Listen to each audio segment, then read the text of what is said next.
하나님 말씀 요한복음 2장 같이 보겠습니다. 요한복음 2장 1절부터 11절 말씀 한 절씩 교독하겠습니다. 사흘째 되던 날 갈릴리 가나에 혼례가 있어 예수의 어머니도 거기 계시고 예수와 그 제자들도 혼례의 청함을 받았더니 포도주가 떨어진지라 예수의 어머니가 예수에게 이르되 저들에게 포도주가 없다 하니 예수께서 이르시되 여자여 나와 무슨 상관이 있나이까 내 때가 아직 이르지 아니하였나이다. 그의 어머니가 하인들에게 이르되 너희에게 무슨 말씀을 하시든지 그대로 하라 하니라. 거기에 유대인의 정결 예식을 따라 두세 통 드는 돌 항아리 6이 놓였는지라.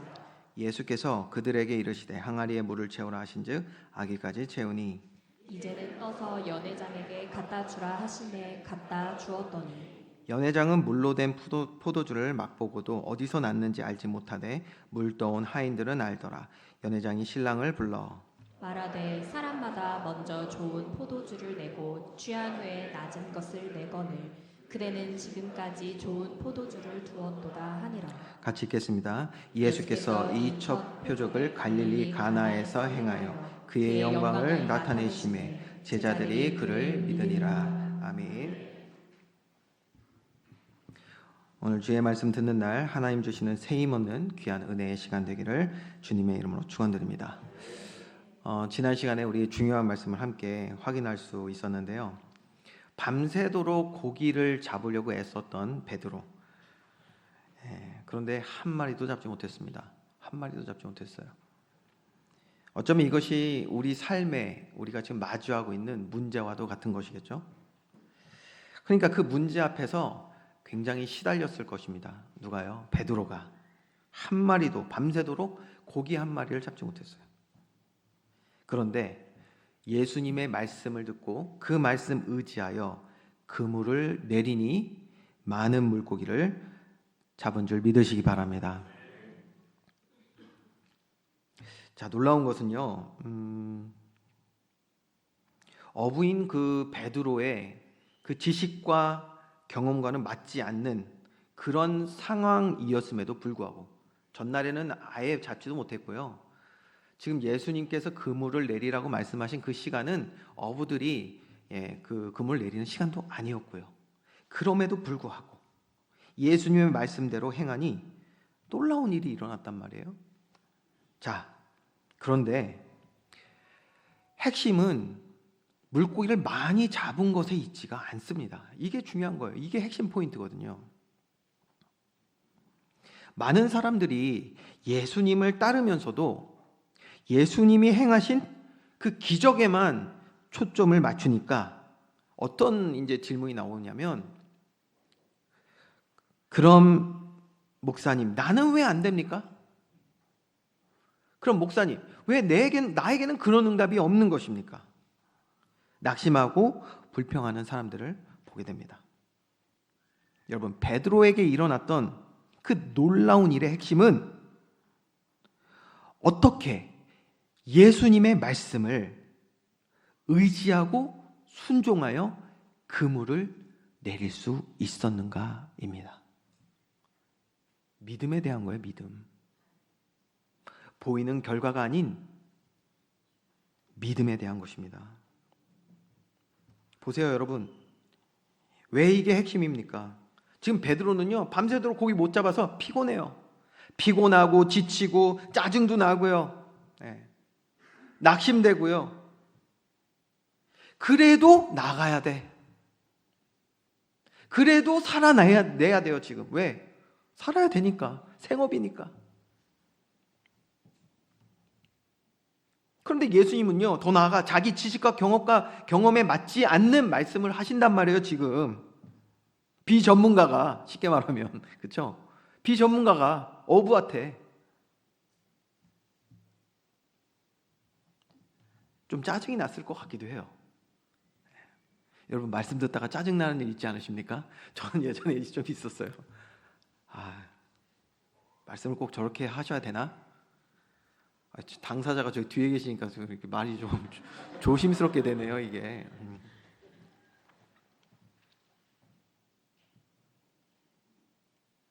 여러분, 그 일을 안 해본 사람, 그 일을 안 해본 사람이 어떤 거에 대해서 말을 한다? 예, 조언한다고 한다? 그거 받아들이기 힘들거든요. 그래서 저는요, 이게 더 기적 같은 일인 것 같아요. 어떻게 베드로가, 그러한 상태에 있었던 베드로가 예수님의 말씀을 듣고 그것을 의지하여라고 했거든요. 의지하여 믿어 그문을 내릴 수 있었는가? 저와 여러분, 주의 말씀에 순종하여 행할 때 하나님의 놀라운 일을 보게 될 줄 믿으시기 바랍니다. 그래서요, 이 순종이 어떻게 나왔는가 이거거든요. 이게 핵심이에요. 그 사건의 핵심은 물고기 많이 잡은 게 아니라 어떻게 베드로라는 사람이 주의 말씀에 순종할 수 있었는가? 어떻게 믿음으로 행할 수 있었는가? 믿음은 바라는 것들의 실상이요, 보이지 않는 것의 증거가 되는 줄 믿으시기 바랍니다. 믿음. 우리 교회가 어떤 교회입니까? 믿음의 사람을 세우는 교회. 믿음. 자, 어떻게 그러면 베드로가 순종을 할 수 있었습니까? 주의 말씀이 그의 마음과 생각에 가득 차서 정결케 한 줄 믿으시기 바랍니다. 여러분, 우리의 마음과 생각이 가득한 것이 우리 삶에 나오는 거예요. 너무나도 담대하게 나와요.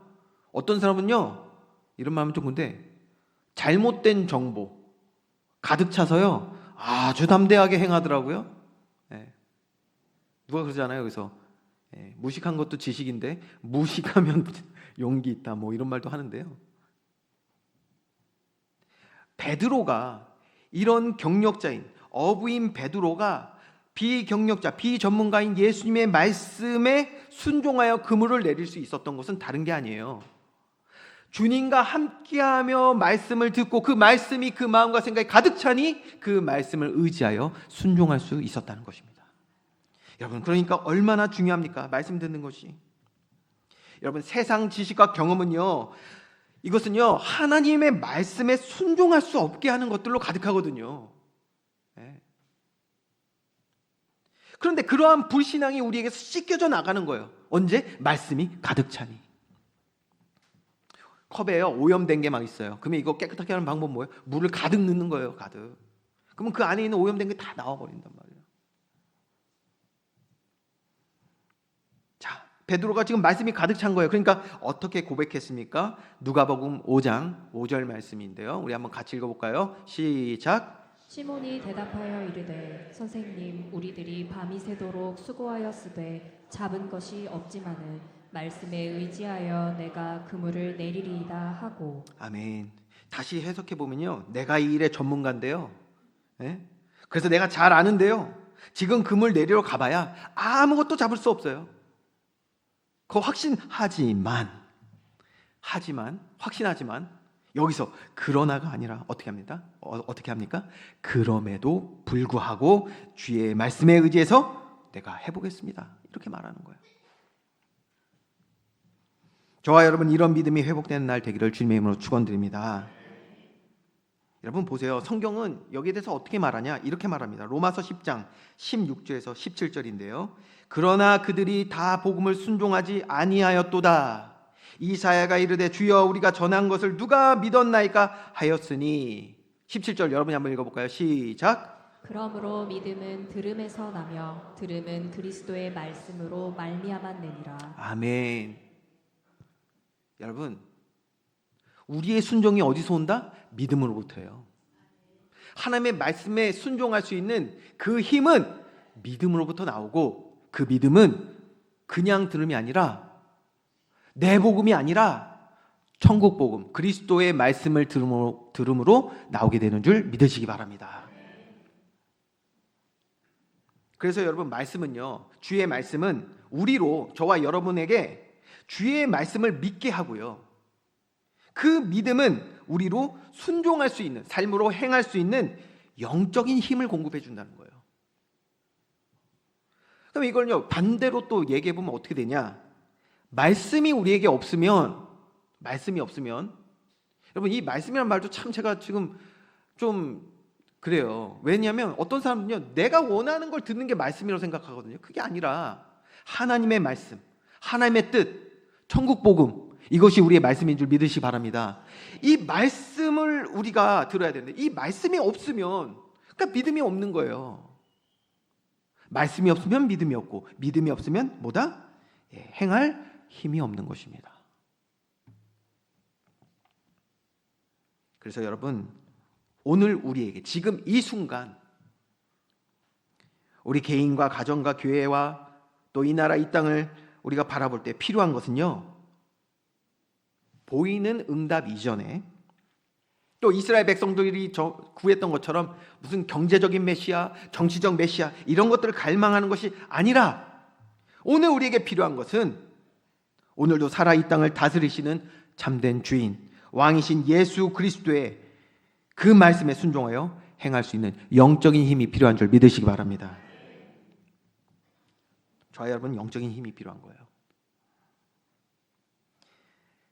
우리가 영적인 힘이 있을 때 말씀을 머리로 알고 귀로만 듣는 것이 아니라 순종할 수 있는 삶이 된단 말이에요. 영적인 힘이 있을 때. 영적인 힘이 있을 때만이 그리 아니하실지라도 주를 신뢰하며 의지하여 기도할 수 있는 삶이 될 줄 믿으시기 바랍니다. 여러분, 기도가요, 영적인 힘이 없으면 절대 할 수 없습니다. 영적인 힘이 있어야 돼요. 자, 정리하면 베드로를 비롯해서 많은 주의 백성들, 믿음의 선조들에게 일어났던 그 기적과 하나님의 일들의 핵심은 보이는 결과가 아니라 그 결과가 나타날 수밖에 없는 이유, 바로 말씀으로부터 항상 시작했다라는 것을 우리는 바로 알아야 됩니다. 그래야 우리가 바른 신앙생활을 해 나갈 수가 있는 것입니다. 예수님은 그렇기 때문에 제자들을 부르시고 무엇부터 하셨냐? 바로 말씀 훈련, 집중적으로 말씀 훈련하신 거예요. 말씀 훈련의 본질은 그래서 내게 필요한 것, 내가 원하는 것을 말씀으로 우리가 알고 외우고 하는 그런 것이 아니라 회개하라, 천국이 가까이 왔느니라 하신 이 천국 복음, 이것을 깨닫고 알게 하시고 체험케 하시는 훈련이 바로 예수님의 제자 훈련, 특별히 말씀 훈련이었습니다. 오늘 본문의 말씀을 통해서도요, 예수님께서 어떻게 이 천국 복음을 이 가나 혼인 잔치에서 우리에게 또 전달해 주시는지를 우리가 함께 나누는 시간을 가져보려고 합니다. 자, 본론으로 우리 먼저 말씀의 배경을 조금 확인하고 가야겠는데요. 1절과 2절 말씀에 이렇게 기록하고 있습니다. 사흘째 되던 날 갈릴리 가나에 혼례가 있어 예수의 어머니도 거기 계시고 예수와 그 제자들도 혼례의 청함을 받았더니. 자, 제가 지도를 이렇게 준비를 했는데요. 이스라엘에서 지금 그 갈릴리 지역과 연결되는 그 지도를 먼저 제가 지금 준비를 했어요. 여러분, 여기 보시면 첫 번째 그 유대 그 광야라고 나오거든요. 유대 광야, 그리고 이제 요단강이 나오는데 여기가 바로 세례 요한이 활동했던 지역입니다. 세례 요한이 주로 유대 광야에서 있었고, 그리고 세례를 줄 때는 그 옆에 있는 요단강에서 이제 세례를 준 거예요. 그 요단강으로 쭉 거느리다 보면 어디가 나옵니까? 위에 물 있죠. 저희가 바로 갈릴리 호수예요. 그래서 저 전 지역이 지금 갈릴리고 그 아래가 이제 갈릴리 호수가 됩니다. 아시겠죠? 지금 우리가 보고 있는 예수님의 그 행적의 그 길을 한번 우리가 따라가 보는 거예요. 근데 오늘 저 갈릴리 지역에서 이제 두루 다니시면서 회당에서 복음 전하시고, 그렇죠? 아픈 자도 고치시고 귀신도 떠나가고 이런 일들이 있었고요. 3일째 되던 날, 3일째 되던 날에 이제 가나라는 마을로 가세요. 가나. 저희가 가나거든요. 가운데 있죠. 가나. 근데 그 아래가 어디예요? 나사렛이에요. 그러니까 나사렛과 가나가 굉장히 가깝다는 걸 여러분 우선 아셔야 됩니다. 자, 이런 상황이에요. 여기에 이제 예수님의 어머니인 마리아가 가게 되시고요. 그리고 예수님과 제자들도 함께 이 혼인잔치에 초대를 받은 것입니다. 그런데 이때 아주 긴급한 상황이 이제 발생하게 되는데 그게 어떤 상황이냐? 바로 3절 말씀이거든요. 포도주가 떨어진지라라고 돼 있어요. 포도주가. 지금 혼례잔치를 하는데, 그 혼인잔치를 하는데 포도주가 떨어졌어요. 이 굉장히 중요하거든요. 마치 결혼식을 했어요. 다 끝나고 상당히 지금 배가 고프거든요. 그래서 아래 식당에 내려갔는데 먹을 게 하나도 없어. 그냥 똑같은 상해. 큰일 난 거예요 지금. 유대 사회에서 포도주는요 기본적으로 두 가지를 의미하는데요. 기쁨을 상징하는 가 되고요. 그렇기 때문에 어느 잔치든지 그 기쁨을 표할 때는 포도주가 반드시 필요했어요. 그게 유대 사회의 어떤 문화입니다. 절대 떨어지면 안 되는 건데 지금 이게 떨어졌단 말이에요. 그래서 보니까요. 예수님의 어머니인 마리아가 3절 말씀에 보면 여기에 굉장히 관심을 두고 있다는 것을 알 수가 있거든요. 어떻게 관심을 두고 있죠? 포도주가 떨어진지라 예수의 어머니가 예수에게 이르되 저들에게 포도주가 없다 하니라고 돼 있어요. 자, 왜 어머니 마리아는 여기에 관심을 두었을까? 근데 대부분의 학자들은 이렇게 말하더라고요. 이렇게 관심을 두는 것은 문화적으로 봤을 때 아까 그 지도에서 본 것처럼 가나하고 그 나사렛이랑 굉장히 가까웠죠. 그렇기 때문에 가장 유력한 건 뭐냐면 유대 사회도 그 친족들이 다 같이 모여 살았어요. 그렇기 때문에 친척 결혼식이다라고 보고요. 혹은 굉장히 가까운 사이, 관여할 수 있을 정도의 굉장히 가까운 사이에 혼인 잔치를 간 것이다. 이렇게 보고 있습니다. 그래서인지 이 마리아가 예수님께 포도주가 떨어진 것을 말할 때 포도주 떨어졌네? 여기 먹을 게 없네. 이 정도가 아니라 뭔가 예수님께 이 문제를 좀 해결해 달라는 식으로 얘기를 하고 있는 것을 볼 수가 있어요. 그렇죠? 볼까요? 4절 말씀을 보면 우리가 잘 알 수 있는데 여러분 4절 말씀을 여러분이 다시 한번 읽어볼까요? 시작.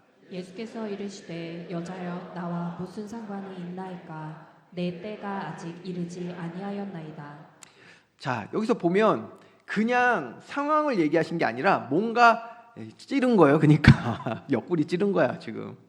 어떻게 좀 해보라고. 야, 우리 저기 가까운 사람이 지금 이건데 해보라고 이제 한 것이죠. 근데 누가 4절 보면서 굉장히 예수님한테 실망했다고 제가 들은 적이 있거든요. 여러분 어디서 실망한 줄 아시겠어요? 아니 말이야, 예수님 버릇없이 말이야 자기 어머니한테 여자여라고 했다고. 예. 한국어 성경이 그래서 좀 문제가 좀 있는 부분이 있는데 여기서 여자라는 표현은 여사님이라는 표현이에요. 굉장히 높인 거예요. 어머니를 굉장히 높여서 지금 얘기하고 있는데 이게 번역이 되다 보니까 아마 그냥 여자여 이렇게 한 것 같습니다. 자, 여기서 근데 중요한 말씀 있죠. 그 뒤에 부분에 있는데 뭐라 돼 있냐? 예수님이 이렇게 말씀하세요. 어머니 마리아는 지금 포도주 떨어진 것을 보면서 그거 문제 해결해 달라라는 그런 어떤 뉘앙스로 지금 예수님께 말하고 있을 때 예수님은 뭐라고 말씀하시냐? 내 때가 아직 이르지 아니하였다라고 말씀하시거든요. 여러분 이게 무슨 말입니까? 아니 이상하잖아요. 지금 벌써요. 이게 3일째예요. 갈릴리에서 사역을 시작하신 지 3일째고요. 이미 병든 자를 고치시고 귀신이 떠나가는 일들을 우리가 봤잖아요. 그래서 예수님이 뭐라고 말씀하셨어요? 그 귀신 들린 자가 떠나면서 당신 하나님의 아들입니다라고 하니까 엄히 경고하시고 꾸짖으시면서 말하지 말라고 하셨잖아요. 기억나시죠? 그러니까 이미 예수님은 하나님이시고 모든 것을 다 행하실 수 있으신 분인데 이렇게 말씀하신다면 내 때가 이르지 아니하였다. 아니 당장 우리가 베드로가 지금 아무것도 못 잡은 그 상황에서 물고기 엄청 많이 잡았잖아요. 그 응답이잖아요. 응답. 엄청난 기적의 응답이잖아요. 그런데 예수님은 자신의 때가 아직 이르지 않았다고 말씀하시거든요. 왜 그러신 걸까요? 중요한 의미가 분명히 있겠죠. 그렇습니다. 중요한 의미가 있거든요. 근데 그걸 보기 전에 어찌 되었던 마리아는요, 예수님이 굳이 그렇게 말씀하시는데도 내 때가 아직 이르지 않았다고 말씀하시는데도 어떻게 하냐? 5절 말씀 보니까 그의 어머니가 하인들에게 이르되 너에게 무슨 말씀을 하시든지 그대로 하라 하니라. 자, 벌써 이 하인들에게 이렇게 명령할 수 있을 정도 되는 거 보면은 굉장히 가까운 친족의 결혼식이었던 게 분명히 맞는 것 같아요. 아니 굳이 예수님께서 자기 때가 아니라고 지금 말씀하시는데도 지금 어머니 마리아는요 하인들 시켜서 예수님이 하라는 대로 하라는 거예요. 그냥 우리가 여기까지만 보면 야 마리아 진짜 믿음 좋다라고 생각할 수 있습니다. 마리아가 믿음 좋네. 물론 그렇다고도 저도 생각을 합니다. 누가복음 2장에 보면 예수님이 태어나시는 과정 속에서 하나님께서 예수님의 그 행하실 구원의 일들에 대해서 여러 사람을 통해서 이제 예언하신 말씀들이 있고, 그것을 그냥 흘린 사람도 있지만 성경에 보면 누가복음 2장에 보면 어머니 마리아는 그 모든 말을 마음에 담아두었다고 그랬거든요. 그렇기 때문에 예수님이 굉장히 특별하다는 것을, 하나님의 일에 쓰임 받을 것이라는 것을 분명히 알고 있었을 것입니다. 그런데도요, 우리는 기억해야 돼요. 예수님이 이렇게 말씀하셨어요. 그 전에도 말씀하셨고, 아직 내 때가 아니다. 그런데 마리아는 지금 밀어붙이는 느낌이 있단 말이에요. 이것은 마치요, 예수님이 자신이 그리스도인 것을 말하지 못하도록 엄히 경고하셨음에도 사람들은요, 자신들의 문제 해결을 위해서 계속 예수님을 따라와요. 여러분, 그것은 천국 복음이 아닙니다. 그거는 하나님을 통해서 내 문제 해결하려고 하는 육신적인 복음이에요. 지금 그런 비슷한 상황이 연출되고 있는 거예요.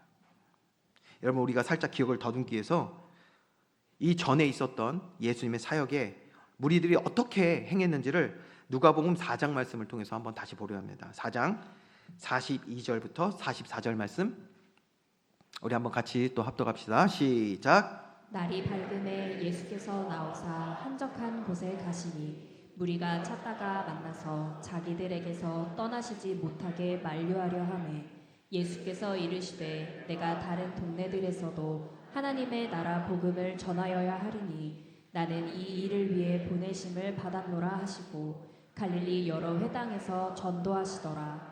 아멘. 자, 뭐 하셨죠? 사람들이 원하는 육신적 복음이 아니라 천국 복음을 전하시는 일에 더 힘쓰셨단 말이에요. 요 내용 바로 전에가 뭐냐? 그 아까 귀신 들렸던 사람이 나음을 받고 그때 있었던 일이고, 그때 예수님께서 그리스도라 말하지 말라고 경고하셨던 그 내용 바로 뒤에요. 그러니까 예수님은 한적한 곳에 가시는데 무리들이 자꾸 쫓아오는 거예요. 왜 쫓아오냐? 자신들 문제 해결 받으려고. 그러니까 못 가게 만류까지 하네. 자신들의 육신적인 어떤 소원을 이루기 위해서, 천국 복음이 아닌 그것을 위해서 예수님을 따른단 말이에요. 천국 복음. 오늘 이 가나 혼인 잔치도 마찬가지입니다. 예수님은 아직 때가 되지 않았다라고 말씀하셨어요. 이 때가 언제일까요? 지금 예수님이 그러면은 하나님으로 아직 거듭나지 못하신 겁니까? 그 말이 아니에요. 그 때가 아니에요. 이 때는 어떤 때냐? 아직 주의 백성들이 못 알아들어요. 아직 주의 백성들이요, 그리스도를 따를 수가 없어요. 먹을 거, 입을 거, 마실 거, 여기에 완전히 사로잡혀서, 그래서 예수님을 따르는 그런 영적 상태란 말이에요. 이런 상태의 예수님이 이들에게 그들의 바램을 이루어지면 어떻게 된다고요? 더 망하는 거예요. 더 망해. 더 망합니다. 하나님께서 이스라엘 백성을 사랑하셔서 출애굽하셨지만 이들을 광야에 두신 것이 사랑인 줄 믿으시기 바랍니다. 훈련이 필요해요. 왜요? 그 마음과 생각이 하나님께로 회개하여 돌아가지 못하는, 여전히 나를 위해서 살아가는 죄성에 사로잡혀 있단 말이에요. 흑암에 앉아 있단 말이에요. 그런 이스라엘 백성들이 출애굽하자마자 가나안으로 들어가면 어떻게 된다? 믿음을 전달하지 못해요. 그리고 어떻게 되냐? 그냥 가나안에 주저앉아 버리는 거예요. 그리고 어떻게 되냐? 정복 못합니다. 정복 당하지. 또 노예되죠. 물론 역사가 반복돼서 그들이 또 노예가 되죠. 지금 예수님께서 말씀하시는 때가 되지 않았다는 건 뭐냐면, 지금 주의 백성들이요, 이 천국 복음을 들을 준비가 아직 안 됐다라는 거예요.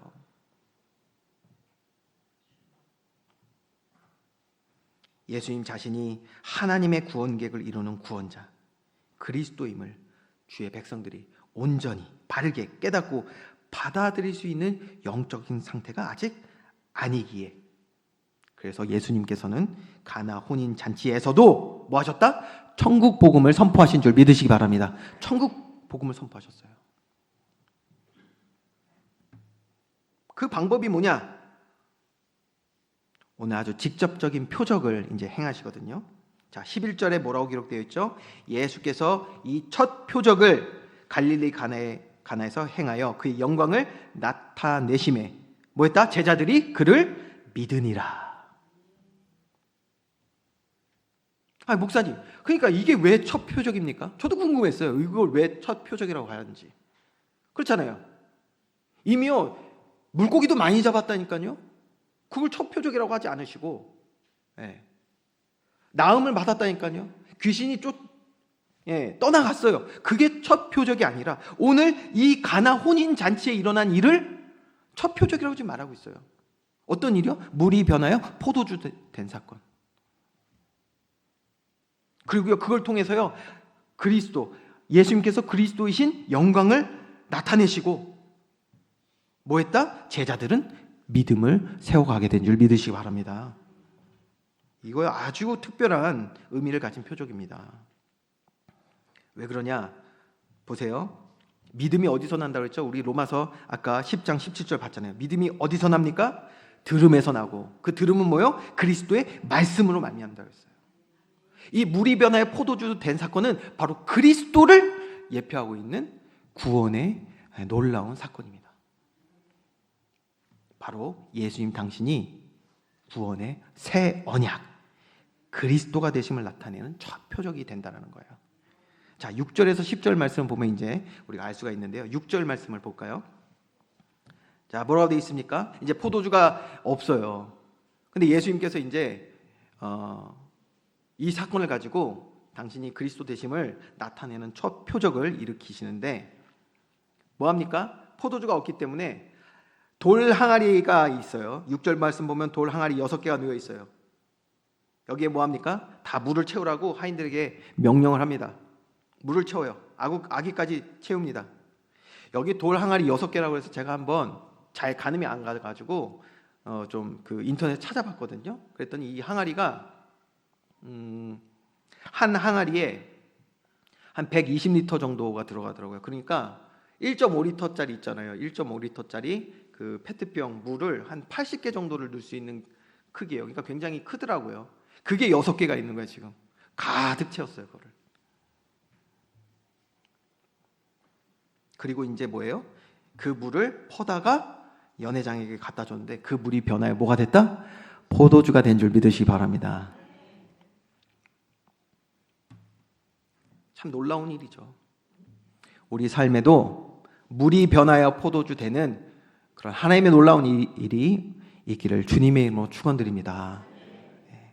그런데 분명히 이렇게 하나님 놀라운 일이 있거든요. 그런데 우리가 포커스, 그러니까 포인트를 맞춰야 되는 것은 물이 변하여 포도주 된 것이 아닙니다. 여러분 이거를 잘 아셔야 돼요. 이 복음서를 우리가 이제 같이 함께 나누면서 여러분 우리의 신앙이 완전히 전환돼야 돼요. 물이 변하여 포도주가 됐다는 여기에 포인트를 맞추니까 어떻게 가느냐? 말씀을 믿으면, 말씀에 순종하면 삶의 문제 해결받고 하나님이 역사하신다. 이런 기복적인 신앙을 종종 가르치는 걸 제가 보게 되거든요. 그런 이유로 많은 사람들이 따랐고 이스라엘 백성들이 그런 이유로 많이 따랐는데 지금은 안 그럴까요? 오늘 이 가나 혼인잔치에 이 표적을 우리가 바로 알지 못하면 우리 신앙생활 절대로 한 걸음도 나아가지 못합니다. 기복주의에 그냥 갇혀버려요. 하나님 내 삶에 이 물과 같은 것이 포도주 변화는 응답 있게 하여 주소서. 이 정도밖에 안 돼요. 먹을 거, 입을 거, 마실 거 주님 해결해 주세요. 이거밖에 안 된다니까요. 먼저 그의 나라와 의를 구하는 믿음의 사람의 기도가 나올 수가 없어요. 많은 사람들이 지금 이 이유를 가지고 예수님을 따르고 있는데 예수님은 어떻게 하실까요? 그런 상황 속에 있을 때 예수님은요, 아까 우리가 말씀 봤잖아요. 오히려 그들을 피하셔서 한적한 곳으로 가십니다. 우리가 정말 이렇게 주님의 마음을 모르는 것 같아요. 여러분 기억하세요. 지금 어머니인 마리아가 부탁하는데도 분명히 말씀하셨잖아요. 내 때가 아니라고. 저와 여러분이 아직 복음을 바로 깨달을 수 있는 누릴 수 있는 상태가 아니기에 주님은 이 사건을 통해서도 천국 복음을 지금 증거하고 계신 거예요. 그래서 우리가 잊지 말아야 됩니다. 가나 혼인잔치의 표적은 믿고 순종하니까 물이 변해서 포도주 된 사건이 아니라, 물론 결과적으로 그렇게 됐지만 그것이 핵심이 아니라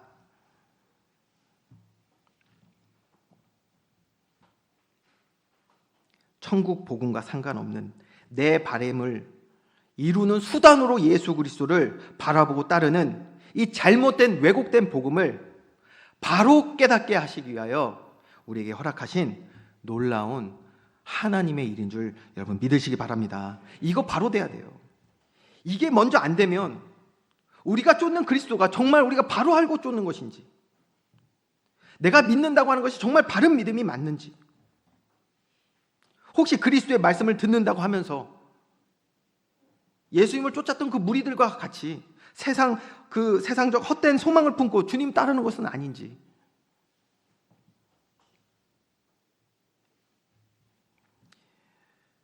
여러분 우리가 이걸 먼저 이 복음서를 통해서 예수님이 행하신 이 부분들을 보면서요, 이걸 잘 깨달아 가야 됩니다. 서론에도 제가 말씀드렸지만 그렇게 우리가 신앙생활을 한다고 하면서 이 오해된 말씀, 왜곡된 복음 가지고, 그리고 그런 귀를 가지고 말씀을 듣고 그렇게 신앙생활을 해가면요, 그것은 참된 믿음이 될 수 없기 때문에 하나님의 말씀도 우리가 계속 온전히 듣지도 못하고요, 성경은 어떤 상황에서도 정말 하나님의 뜻에 순종한 믿음의 사람들이 나오잖아요. 그것이 풀무 뿌리고 사자 굴일지라도 그리 아니하실지라도 하나님의 뜻에 순종하는 영적인 힘을 가진 사람들이 분명히 성경에 기록되어 있는데, 우리의 신앙이 바로 되지 못하면 내 기준에 맞는 조건적인 신앙생활을 하게 되고요, 나와 맞을 때만 마치 힘을 내가지고 헌신도 하고 봉사도 하는 것이고요, 그건 영적인 힘이 아닙니다. 그건 영적인 힘이 아니란 말이에요. 그건 믿음이 아닌 거예요. 그러니까 예수님을 따르던 많은 사람들 그 열심을 보시라니까요. 예수님이 어딜 가든지 쫓았어요. 3일이고 4일이고 계속 쫓아요. 자신들의 생업도 포기하고 쫓아요. 먹을 것이 없는데도 쫓아요. 그러나 그들은 풀무불 사자굴에 들어갈 영적인 힘은 없습니다.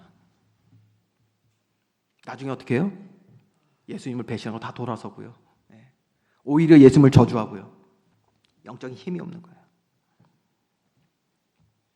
자, 물이 변하여 포도주가 된 실체적인 사건은 분명하죠. 그런데 6절 말씀 여러분 다시 보세요. 6절 말씀. 여러분 6절 말씀에 중요한 걸 여러분 우리가 놓치면 안 돼요. 그러면 이거를 다 오해하는 거예요. 여기 뭐라고 되어 있습니까? 이 항아리가 어디에 쓰이는 항아리입니까? 정결 예식. 그냥 여러분 그냥 상식적으로 생각해 보시라니까. 지금 포도주가 떨어졌어. 포도주가. 그러면 여러분 보통 그러면은 제가 예수님이라고 한번 생각해 볼게요. 그러면 뭐 합니까? 그 빈 항아리 가져와 보시라고. 그 빈 항아리, 그 원래 포도주 담았던 항아리에다 물을 담지. 그러면 조금이라도 그 맛이 더 뵐 거 아니야. 참, 야 이런 생각하네. 여러분 이거 안 섞어 보셨어요? 뭐 없을 때 물 섞어 가지고, 야 그래도 이거 마셔라. 야, 복숭아 맛 난다. 그렇게라도 했을 거 아니에요.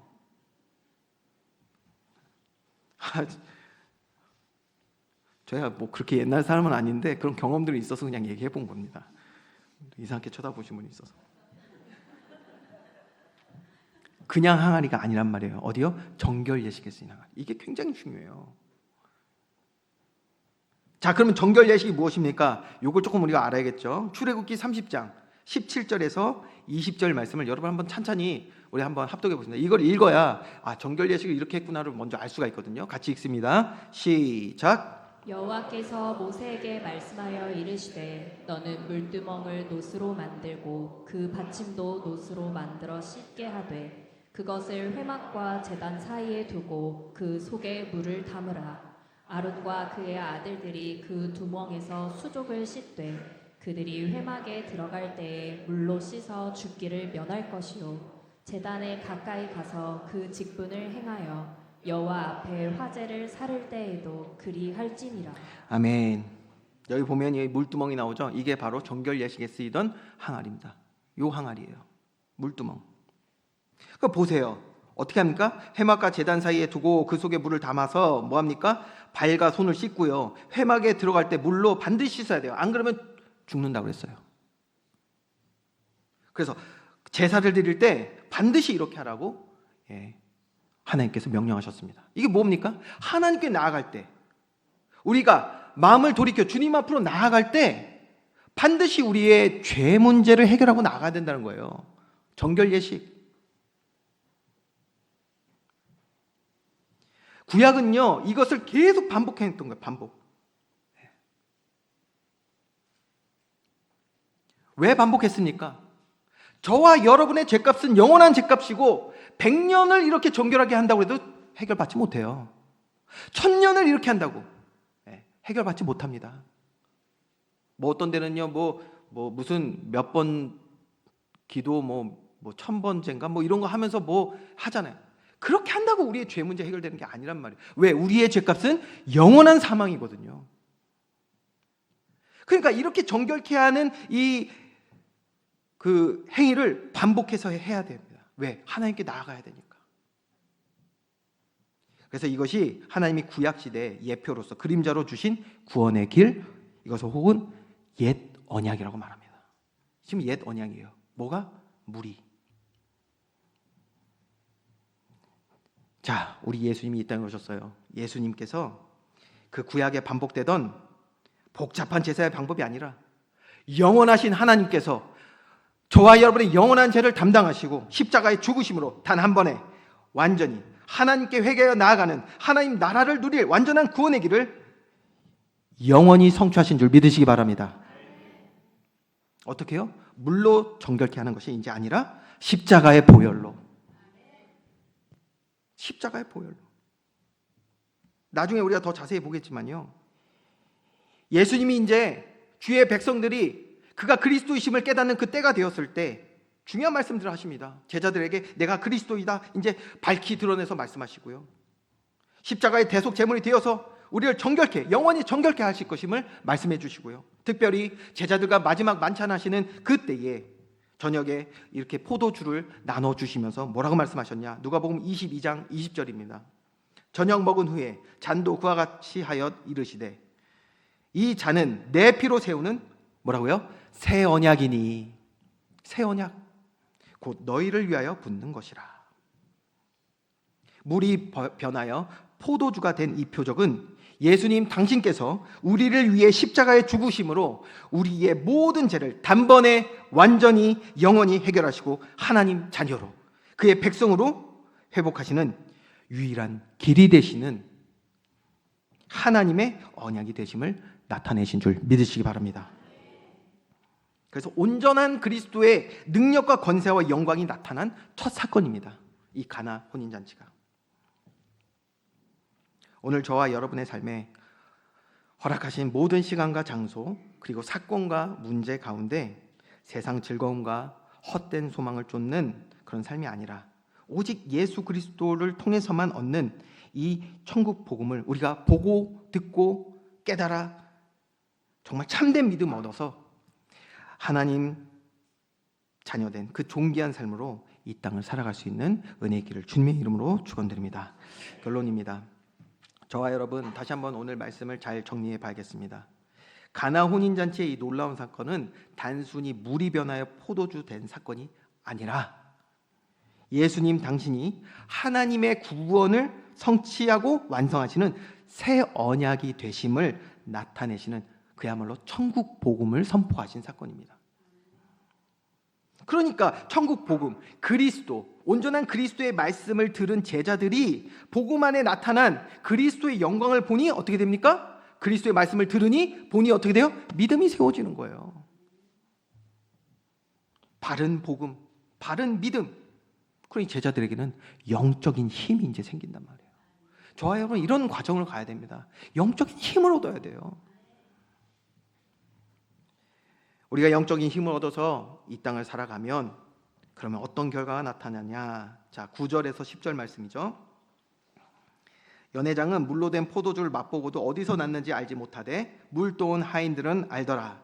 연회장이 신랑을 불러 말하되 사람마다 먼저 좋은 포도주를 내고 취한 후에 낮은 것을 내거늘 그대는 지금까지 좋은 포도주를 두었도다 하니라. 저와 여러분이 우리에게 허락하신 그 시간과 장소와 또 사건과 문제 속에서 다른 것 아니라 다른 건 온데간데 없고 나를 구원하신 예수 그리스도와 이 천국 복음이 우리 가운데 밝히 드러나지고 보여지고 또 깨달아지고 경험하게 될 때, 체험하게 될 때 여러분 어떻게 될까요? 하나님 우리의 삶 가운데 임하시고 왕으로 통치하시고 다스리실 줄 믿으시기 바랍니다. 그러면요, 보세요. 예수님이 말씀하신 대로 이루어지지 않습니까? 여러분, 예수 그리스도를 내 유익을 위한 수단으로 삼는 것이 아니라 예수 그리스도가 내 삶의 주인 되실 때 나의 목자 되신 그리스도께서 우리를 푸른 초장 쉴만한 물가로 인도하실 줄 믿습니다. 에셰르의 복을 회복하면 바라크는 따라오는 것입니다. 먼저 그의 나라와 의를 구하면 모든 것은 더하실 줄 믿으시기 바랍니다. 그래서 뭐예요? 더 좋은 것으로 우리를 채우시는 거예요.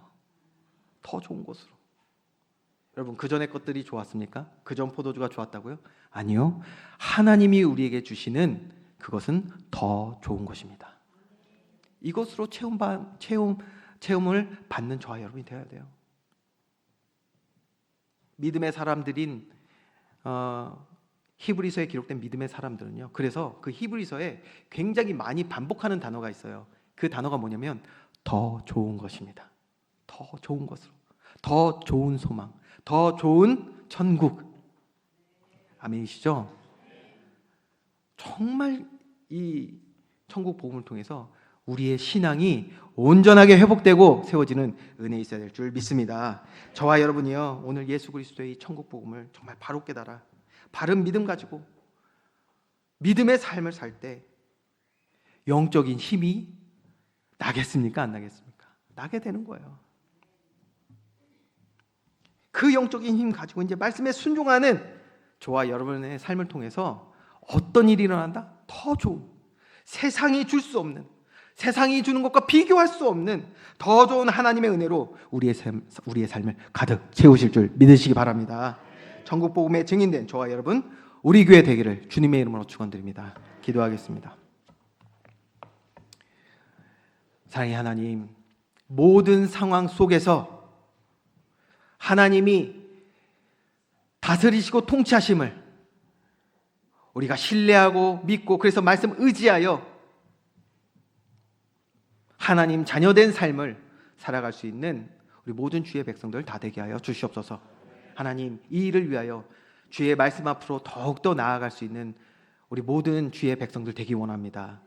주의 말씀 속에서 믿음 얻고 그 믿음으로 영적인 힘을 가지고 정말 세상이 알 수 없는, 감당할 수 없는 믿음의 사람으로 더 좋은 하나님의 은혜를 충만히 누리며 살아갈 수 있는 증인된 삶이 되게 하여 주시옵소서.